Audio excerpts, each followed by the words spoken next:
একবার শিক্ষক ছাত্রদের একটা পরীক্ষার হলে পরীক্ষা নিচ্ছিলেন। পরীক্ষা প্রায় শেষ। এমন সময় এক শিক্ষার্থী এসে বলল, স্যার, আমার দামি একটা ঘড়ি হারানো গিয়েছে, পাচ্ছি না, হয়তো কেউ নিয়ে নিয়েছে। তখন শিক্ষক ভাবলেন যে পরীক্ষার হল থেকে না কেউ বাহিরে গেছে অথবা না কেউ বাহির থেকে ভেতরে এসেছে, তো অবশ্যই এই ঘড়িটা এই রুমের মধ্যেই কেউ না কেউ নিয়েছে। তারপর ওই শিক্ষার্থীকে শিক্ষক বললেন যে দরজাটা বন্ধ করে দাও। দরজাটা শিক্ষক নির্দেশ দিলে শিক্ষার্থী বন্ধ করে দিল। এরপর সকল শিক্ষার্থীকে বললেন যে একটা ঘড়ি হারানো গিয়েছে, কেউ যদি নিয়ে থাকো তাহলে সেটা একটা নির্দিষ্ট জায়গায় রেখে যাও, আমি যেখানে বলছি। তো চোর এখন আর ভাবলো যে আমি যদি রাখতে যাই তাহলে তো ধরা খেয়ে যাব। কোনো উপায়ন্তর না পেয়ে শিক্ষক সবার চোখে কালো একটা কাপড় বেঁধে দিলেন। কালো কাপড় বেঁধে দেওয়ায় সবাই যার যার জায়গায় চুপচাপ বসে থাকলেন। এরপর শিক্ষক একে একে সবার পকেট ভালো করে তল্লাশি করলেন। তল্লাশি করে উনি এক শিক্ষার্থীর পকেটে ওই যে ঘড়িটা ওটা পেলেন। অবশেষে যার হারিয়েছিল তার পকেটে উনি ওটা রেখে দিলেন। তো রেখে দেওয়ার পর এরপর সবাই চলে গেল, যেতে বললে সবাই চলে গেল। কিন্তু ওই যে চোর ছিল সে কিন্তু ভাবছিল যে এই বুঝি আমার মান সম্মান সব শেষ, এখন এই পরিস্থিতিতে আমার মনে হয় মরে যাওয়াই ভালো। কিন্তু কোনো কারণে সে বেঁচে গেছে বিধায় এখন বলছে, ওফ, এবারের মতো বাঁচলাম, আমি আর কখনো এরকম কাজ করব না। তো সে এখন ভাবতেছে যে আর করব না, এরকম না ভেবে আর করব না এটা ভেবে ভেবে শেষ পর্যন্ত সে তার মনের পরিবর্তন করেছে এবং তার লেখাপড়ায় ভালো মনোযোগ দিয়েছে।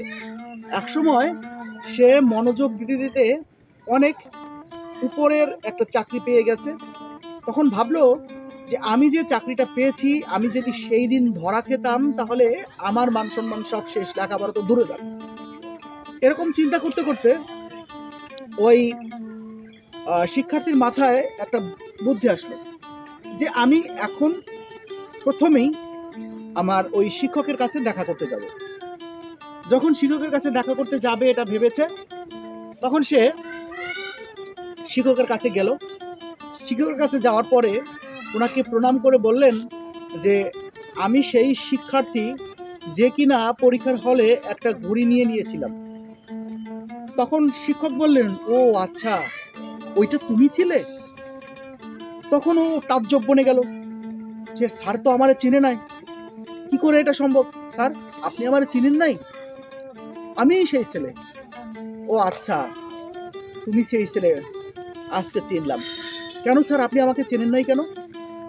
জানো বাবা, আমিও ওই দিন আমার চোখে একটা কালো কাপড় বেঁধেছিলাম। কেন জানো? যদি আমি ওই দিন আমার চোখে কালো কাপড় না বাঁধতাম তাহলে কে চুরি করেছে তাকে আমি দেখে ফেলতে পারতাম, আর দেখে ফেললে আমার মনোভাব তার প্রতি একটু ভিন্ন যেত। আমি শিক্ষক, আমি কি করে আরেকজন শিক্ষার্থীর উপর একটা খারাপ মনোভাব নিতে পারি? এই চিন্তা করেই আমি আমার চোখেও কালো কাপড় বেঁধে রেখেছিলাম। তো এইবার ওই শিক্ষার্থী আবারও নতমস্তকে তাকে প্রণাম করলেন এবং বললেন যে এই আপনার মতো শিক্ষক যদি আমাদের সমাজে থাকে তাহলে অবশ্যই আমরা বড় হতে পারবো। আপনারা চিন্তা করে দেখেন শিক্ষার্থীরা, যদি এরকম না হয়, অর্থাৎ টিচাররা যদি এরকম না হয়, সবার সাথে যদি সমান মনোভাব না রাখে এবং কাউকে যদি কোনোভাবে দোষী সাব্যস্ত করে দেয় এবং সেটা যদি পাবলিশও করে দেয়, তাহলে কিন্তু তার মান সম্মানের কিছুই থাকে না।